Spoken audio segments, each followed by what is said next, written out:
Hi everyone, this is Paul Cooper with Totes and Notes, and I'm bringing you another case study. This is study number 2. It's pretty much the middle of July 2019, and let's get started. This one should be a little bit quicker. I'm not going to go over the formulas as much since I did that in the first one. Again, if you have any questions, watch some of my other videos, or don't hesitate to reach out to me, and I'm more than happy to walk you through the numbers. Quick disclaimer. Information here is not a solicitation, guarantee, financial, or legal advice. The information may not be exact. We're doing this for educational reasons. All individuals should perform thorough due diligence before they invest in any type of asset, and all investing has risk, so be careful. This asset is in Jackson, Mississippi, and I was in Jackson, Mississippi last November 2018. I actually went there and took this picture from my car. It's a little bit blown up, but if I was able to show more of the picture, you'd actually see my car mirror to the right. But it was a small pool of performing CFDs that I bought in Jackson, and this one in particular is one of 2 that the company bought, and we don't have a JV partner on. And so this property actually was on the same street as another property that we bought. It's a couple doors down, which is kind of funny. But it's small, little 3-bedroom home. Can't quite tell, but right here he had some cardboard up on the window. No big deal. I actually had to drive by this property a couple times because I went there in the morning and everyone on the street was getting ready to go to work, which is something I like. I want to see people going to work. I want to see kids out and about. This guy's got a nice truck, and he'd been making payments for quite a while, and that's definitely important when you're buying a performing note. We mainly buy non-performing, but I'm definitely not against buying performing depending on if I have an investor that's looking for performing and or if we can get a phenomenal deal. And we did get a phenomenal deal on these. So let's get to that. So a little bit about Jackson, Mississippi. It's definitely a blue-collar town. There is quite a bit of poverty there. There's quite a bit of blight and crime in certain areas, so you got to be really careful. There's a high demand for owner financing, and it's a really strong rental market. Not a lot of people there make really nice money, but they make steady money, and so it would be really hard for them to ever qualify for traditional financing. On top of that, the normal homes that they would be buying are generally going to be below the $100,000 mark, or right at the $100,000 mark for banking, for banks to be interested in creating a mortgage. So we're kind of in a sweet spot there. You got to be really careful when you buy. I drove by, I think it was 15 assets on that tape, and we ended up buying, I think it was 9 or 10 of them. And so it was really nice. It was totally worth me flying out there, spending a few days with the sellers, meeting some of their people, getting a really nice infrastructure going on there. I've got a good network of other investors and specialists, and I drove each property. A lot of them I drove twice, once by myself and once with the borrowers, and I took pictures. Some of them are good, some of them are bad, but it was really nice being able to look at the property, because sometimes when you get a realtor to drive by, and by sometimes I mean a lot of time, the pictures aren't that great. They're either super zoomed in, they're tilted, unfortunately, like my picture, but you don't get a very good sense for the street and the neighborhood. Because there was a lot of these assets were in decent neighborhoods, but then there'd be like one blighted out home.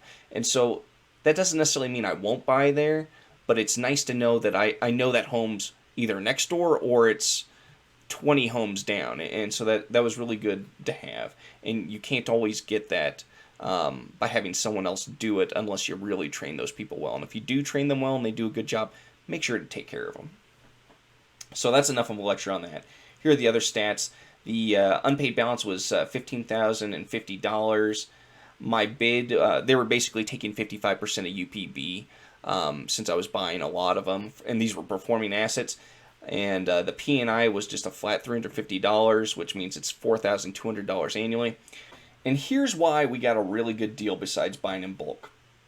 The seller has all these CFDs set up at a 0% interest rate. Yeah, that's right. Not like 0.5, literally 0. No interest on these loans. And it's because they bought them as tax liens for really cheap, went in and just did bare bones remodeling to make them habitable, and then sold them on owner financing for really cheap. A lot of these homes, they sold for like $20,000 to $25,000 when they should have been selling them for most of them were $35,000 to $55,000 in value. So they sold them for less than fair market value with no interest rate. It was like the exact opposite of what you'd want to do. But I think what happened is they were like, okay, so we bought the lien for the and the deed for the property for $2,500, and then we put $5,000 into it because half of their team are really good construction people and electricians, so they can do a remodel real cheap. So most of these properties they were probably only into for about $10,000 to $12,000, and they turn around and sell them for 20 to 25. They're doubling their money, and so they're like, oh, we're getting a huge payday because of that, but they're not accounting for interest in the time value of money. So that was kind of weird. The sellers mainly focused on rentals and buy homes and turn them into rentals, and they tried this, and they just didn't quite know what they were doing. Everything they did on the CFD was legal. They just didn't make it very smart for themselves. So that was another reason why we got such a huge discount. That was kind of weird. I doubt I'll ever see a 0% interest rate on a CFD ever again. But that was kind of funny. The fair market value of this property is about $40,000. In that range. Taxes was paid. These are all performing, and all the taxes was good. The estimated expense about $1,000, and the way I'm calculating that is, I didn't have a realtor really go with me. I mean that I did, but it was free, so I didn't pay for a BPO. I did pay for the collateral files to be reviewed, and then the main thing is I went down there and looked at all this stuff myself, so there was the expense of me flying down there, staying for a few days. It probably wasn't even close to $1,000, even with the closing costs to the attorney. But I just figured that's a safe number, a nice round number. So these are the different strategies. If you saw the previous one, they're basically the same strategies, except we're basically counting on this being performing, not turning into a reperformer because it's already performing. And so the performing ROI, and again, this is the ROI, not the yield calculation. Those two things are different. The performing ROI is 12 months of the annual, or 12 months of pay to find out what the annual pay is. So it's just 12 times 350, which is the P&I, divided by what we're into it for. The bid was $82. The bid was $8,275. Add the $1,000 in for expenses, so that's $92.75 for expenses, and that gives us an ROI of 45%. Pretty dang good. I mean, and it's a performer no less. But again, you got to be careful with ROI, using ROI and performing notes, because it can come out to bite you. You want to use yield, and I've talked about this before, and I don't think I can really talk about it enough. These notes were 10-year notes, these notes, most of them were like 5 to 7 year notes, and only had a lot of them only had about 4 to 5 years left. So this ROI looks really good, but when you have a short time period, you want to use yield because that's going to tell you what you're actually going to make. Because you could buy an asset that only pays for a year, buy it for $10,000 and it pays $5,000 that year, so you're getting insane ROI. But if it ends after that year, you're still 50% in the hole because you only got $5,000 of your original $10,000 back. So that's why yield's really important to use for performing assets. If I confused you, I'm sorry. I've done some other videos. Make sure to watch those, or I can eventually make another one. But remember, when you're doing a performing asset, the yield is more important than the ROI, because the yield will account for how much time is remaining on the loan. If there's still a long term left, like let's say it's a 30-year loan and they've still got 28 years left, the ROI calculation versus the yield calculation will be almost identical. But as those two times start meeting and it gets shorter, and there's a short amount of time left, you got to use yield or else you'll get burnt. So let's move on to note sale.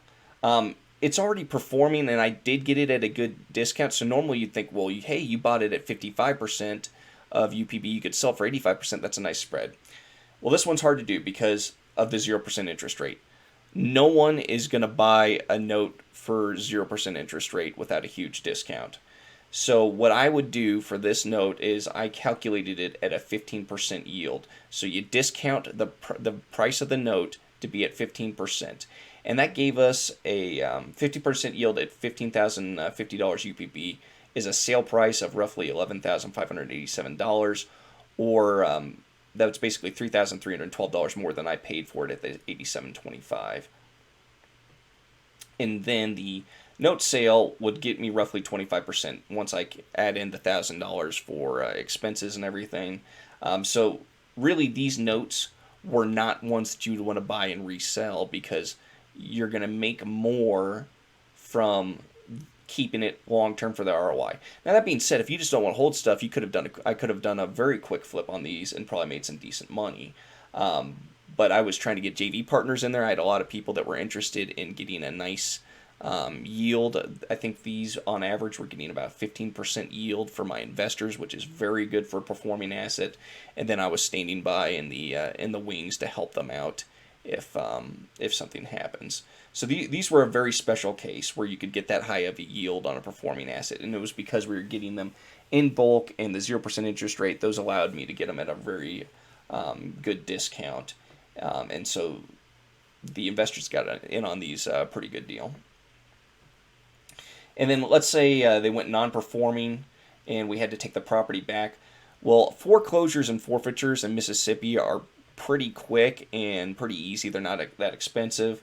But I went ahead when I did my total expense calculations. I took the bid price of $82.75 and I added $5,000 in for total expenses just to be on the safe side. So what I did is they took 80% of the fair market value, so 80% of $40,000, minus out the total expenses and divided by the total expenses. That gives you an REO of roughly 75%. Pretty good. Again, we're getting these at a huge discount.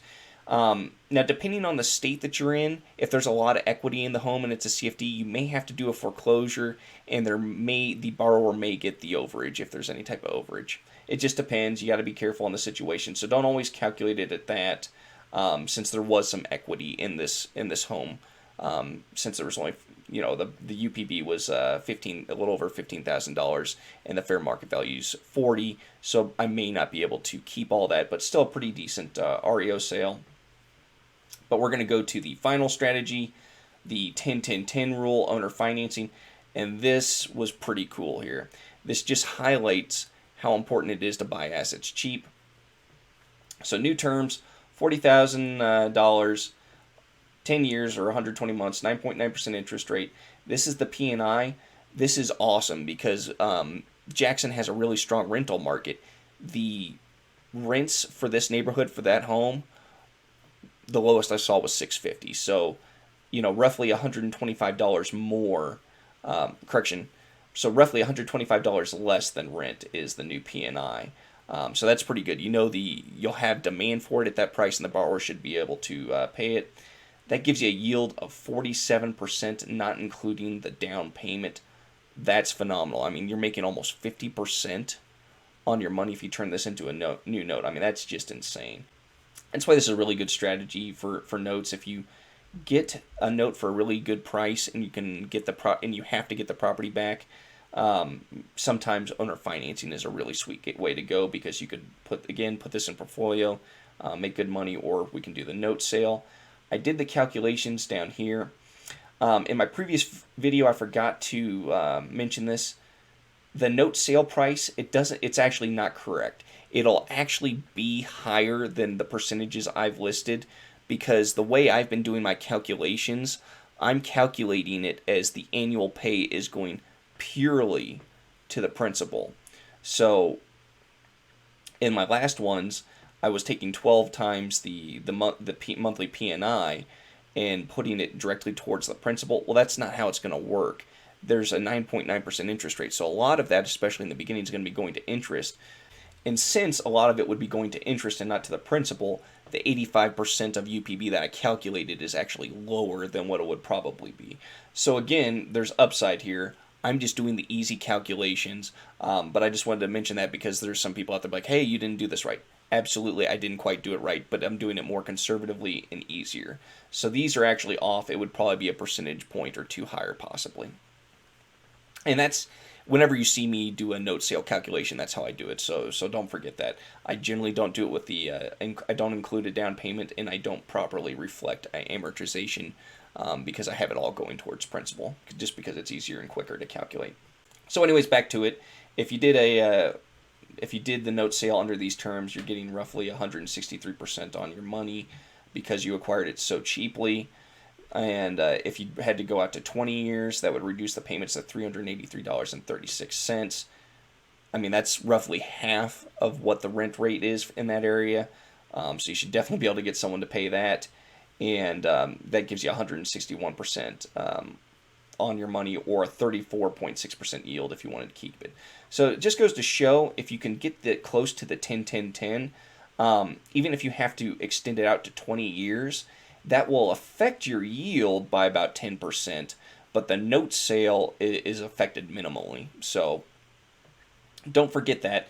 You may be like, oh, well, I don't want to keep the note at that smaller yield. That's fine. Get rid of it, do a note sale, and get that nice lump sum, and you can be on your way. That's it for this video and this asset. This is an asset that we still currently have.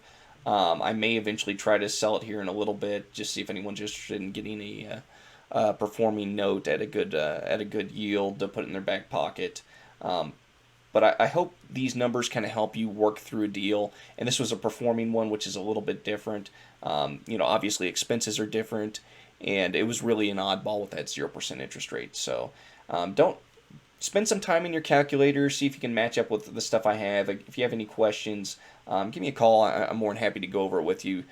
Because if you're trying to do your own due diligence and everything, it's really important that you know how to get to the numbers, because these are pretty standard formulas. Most of it's pretty easy to calculate. It's when you start doing yields in your financial calculator and other things like that where it can get complicated, and it's really easy to fat finger it and get the wrong thing. Well, anyways, that's it on this case study, the Jackson Performing CFD.